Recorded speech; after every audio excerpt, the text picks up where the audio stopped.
Welcome to another edition of All Octaves with me, Val Kleinhans, where we talk music. We're either talking with the fans who love it or the musicians who make it. Today, some musicians who make it. Faux Pseudo is in the building. You are probably Rochester's newest band, period. I think. Probably. Would you agree with that? I mean, Oh yeah. technically no, technically yes. Technically, no, technically, yes. Okay, so for anybody who has no clue, why don't you introduce yourselves and let us know what you play in the band? My name is Michael Baker, and I do lead vocals, and I play guitar, and I make funny faces. All right, I'm Christian. Christian, go first. Okay, I'm Christian. I play the drums, and I also make a lot of funny faces on stage. Mm-hmm. Yep. And I'm Danny Zebel. I play bass, maybe a little guitar here and there, and then maybe screams like just a little bit. When the situation calls for it. Right. Exactly. Got it. Well, so tell me about your initial exposure to music to begin with, and you guys can take this wherever you want to take it, but how did you develop an interest in music at all? Well, for me, I've always been into music. I've taken piano when I was 6. Just growing up in music through school, all that, band, stuff like that, blah, blah, blah. I went to a school for the arts called Studio Academy for high school, and I got a lot of music stuff from there, just learning from all the older kids. There was always a drum set laying around, guitars, stuff like that, so I just kind of picked away at it here and there. I played bass in a hip-hop band for a while in high school, and I kind of jumped in and out of the Rochester music scene periodically since then. Mm-hmm.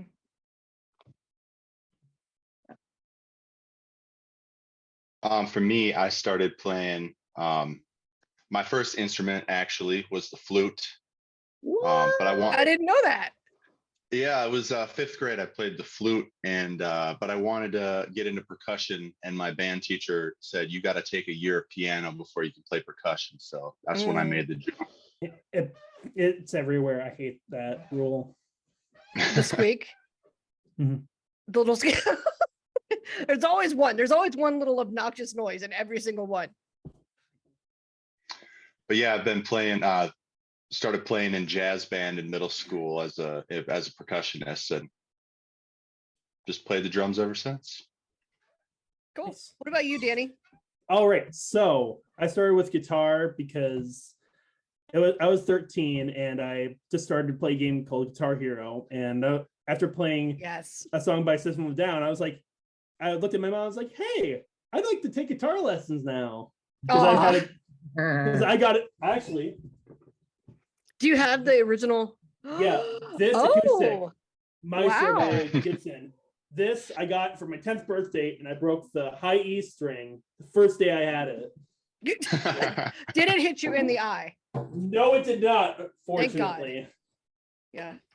But I started taking guitar lessons with a locally known guy named Nathan Davidson. He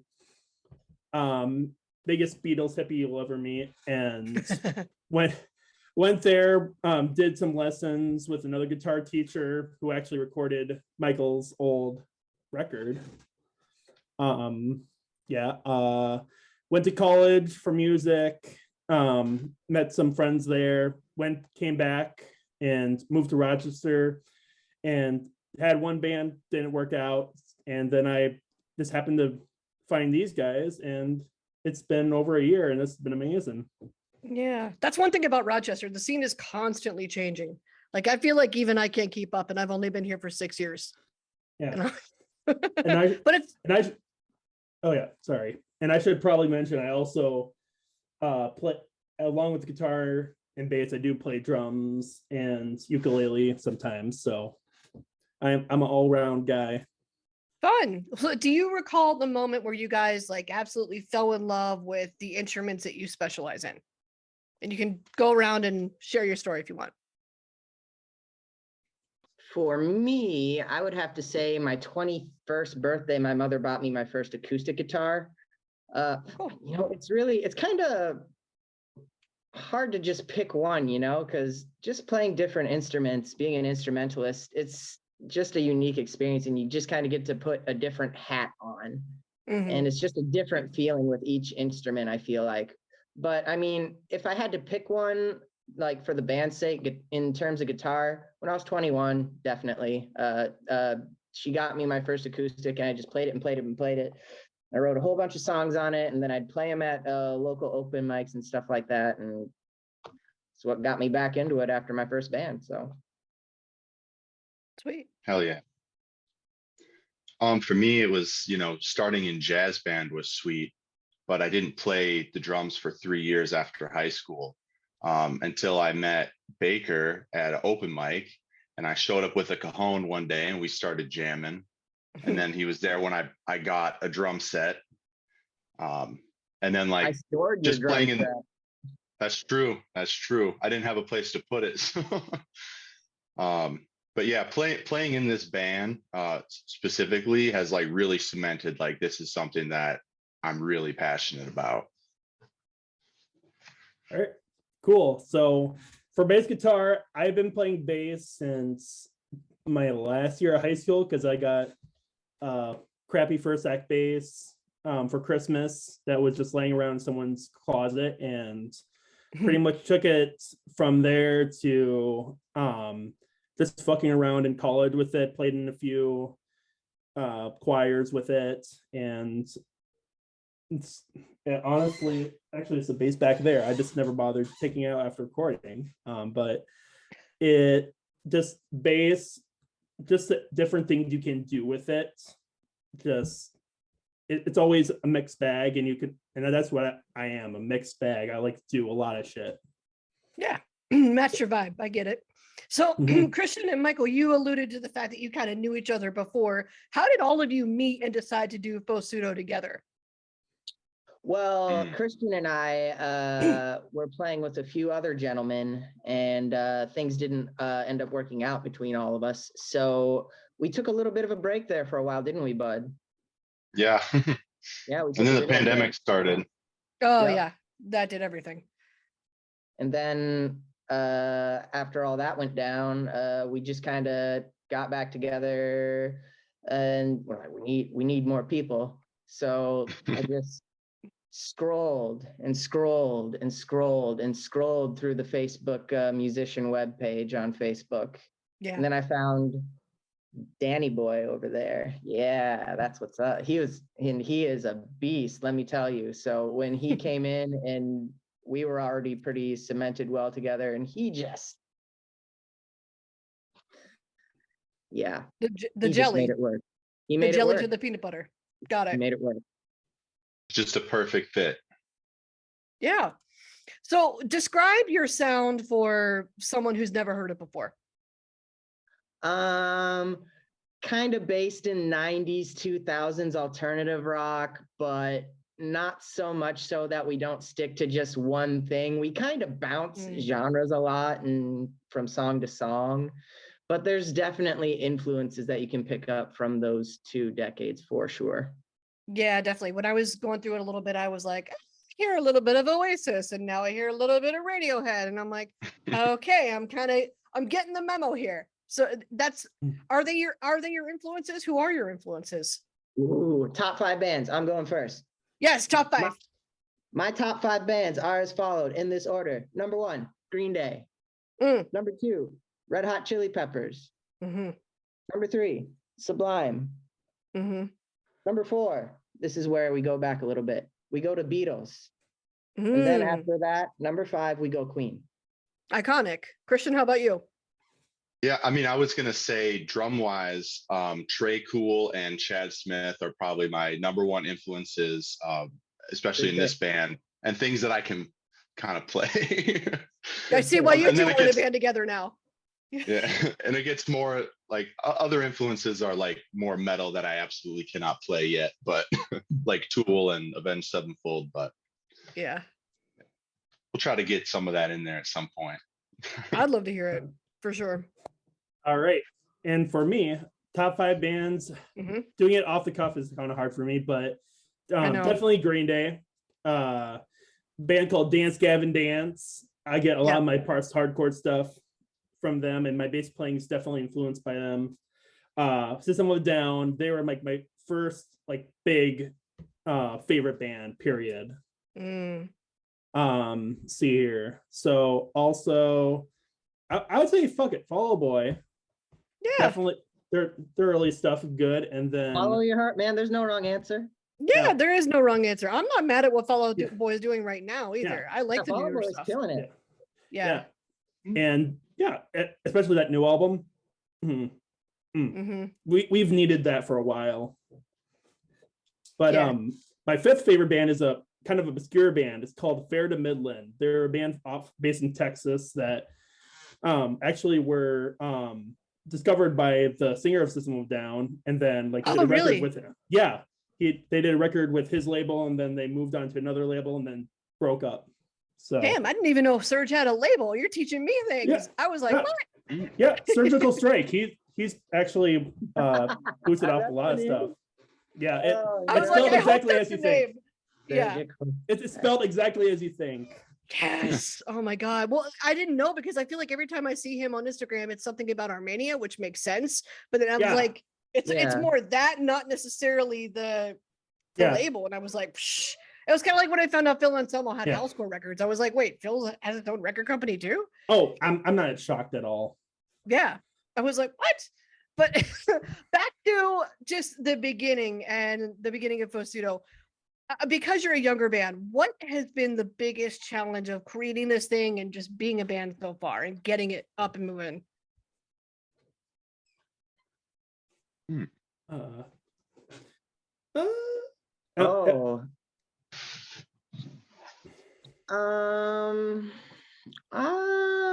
Well, that's a tough one because there's just so many challenges. Having a secure practice space is definitely one that we dealt with. Keeping members together is definitely a challenge. Gosh, what else? What do you guys think? I think that like once we found this lineup, everything just kind of became a lot easier, a lot simpler. You finish writing the album. We've been working on recording. We've played some shows. There's just been a lot more momentum since we kind of cemented this, the three of us. True. Yeah. Why do you think that is? Because you guys all genuinely like being around each other? It's just chemistry. We'll throw that out there. You like each other. Down, we're all just a bunch of nerds. Exactly. Yeah. Nerds. Wait a minute. What makes you nerdy? I literally just got done watching an anime with my fiance right before I sat down here. That's how nerdy we're going. I watch Attack on Titan too. That's not nerdy. We all love Pokemon. Oh, yeah. Excuse me. I'm still looking for my Ponyta that somebody jacked all the way back in like 98. Oh no. Pokemon. I know. Star Wars. Star Wars, I see. That's something I've never seen. I hate admitting that, but this is the truth. I've never seen Star Wars. You aren't the first person I've met that I forgive you. Really? Yeah. So I can't love it or hate it. I just don't know it. Like I know the iconic characters because everybody talked about them. I just can't really say a whole lot because I'm like, probably shouldn't talk about something that I've never seen. Yeah, that's how you can call it iconic, because you know about those characters even without seeing it. Exactly. My theory was that one of the challenges that maybe you might have faced, and you can correct me if I'm wrong, was that, in Rochester, yes, we have a variety here. We have a great scene here. It's healthy, but I just wish there were more venues and I wish there were more places to play. Have you run into that, or is that not true? How are you feeling about that? It's definitely true. It's especially difficult when you consider playing shows at bars, because most people don't go to bars to listen to music. They go to bars to get drunk and do whatever drunk people do at bars. Right. But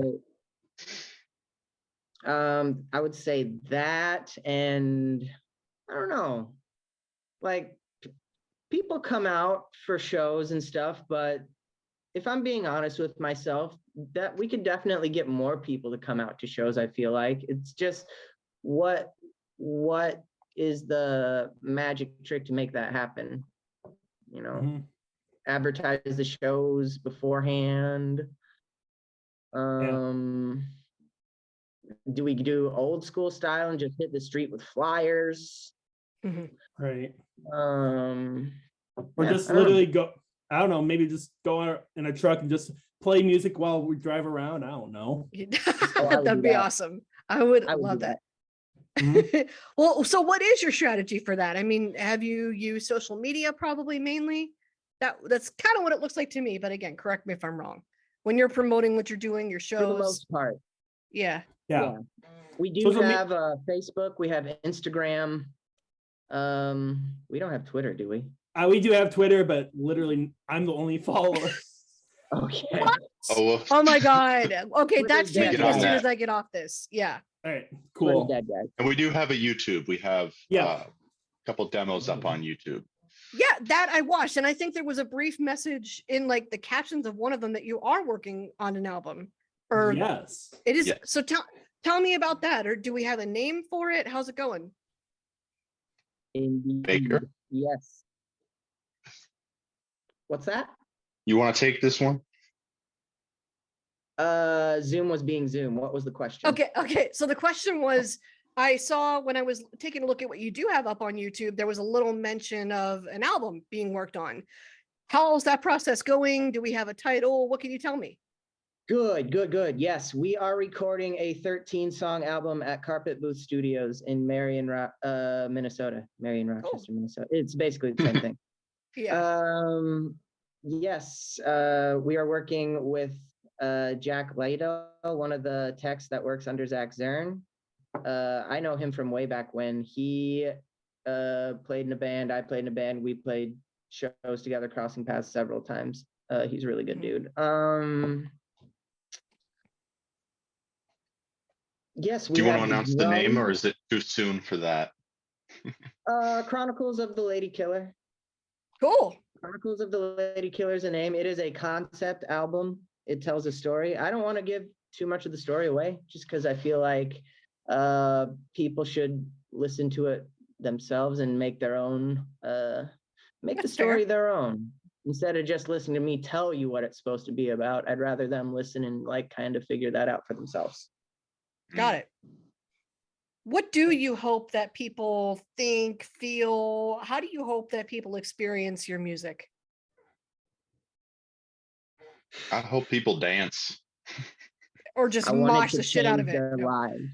Yeah. Hell yeah. I wanted to change their lives forever. Awesome. So what is... Oh, sorry. In a good way.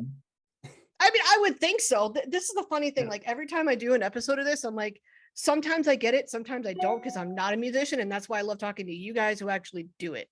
And this whole thing has opened my eyes into how much really goes into setting up tours, setting up production, working with thousands of tracks to make one little maybe 10-second bit that you're actually happy with. Like I've heard all the stories and they're all incredible to me. What would you, other than the album, is there anything else that you hope comes for the future with Faux Pseudo? I would love to play music festivals. Oh yeah. Yeah, that'd be fun. I would love to go on a Midwest tour. Yeah. Woo! The Midwest doesn't get enough bands, so why not fill that void? Right? Every time I look at the lineup for Big Turn every year, I'm like, there's that many? There's that many, and it's huge every time I see it. But cool. Well, I want to thank you all so much for hanging out with me. Is there anything else that you would like to add that you want the people to know? Our name is Faux Pseudo, and we are based in Rochester, Minnesota. Yeah. There you go. We have an album coming out. We don't know when. We're still working on it, but we'll let you know soon. Show them those socials, Christian. Check the socials. So our Instagram is Faux Pseudo Band, Faux Pseudo Band MN. Our Facebook is just Faux Pseudo, and on YouTube our @ is Faux Pseudo 507. There you go. So check it out. Music coming soon. That's going to have all the updates for anything cool happening, the newest information. It's all going to be there. Absolutely. Sweet. All right. Thank you so much for hanging out with me. Absolutely. Thank you so much for having us.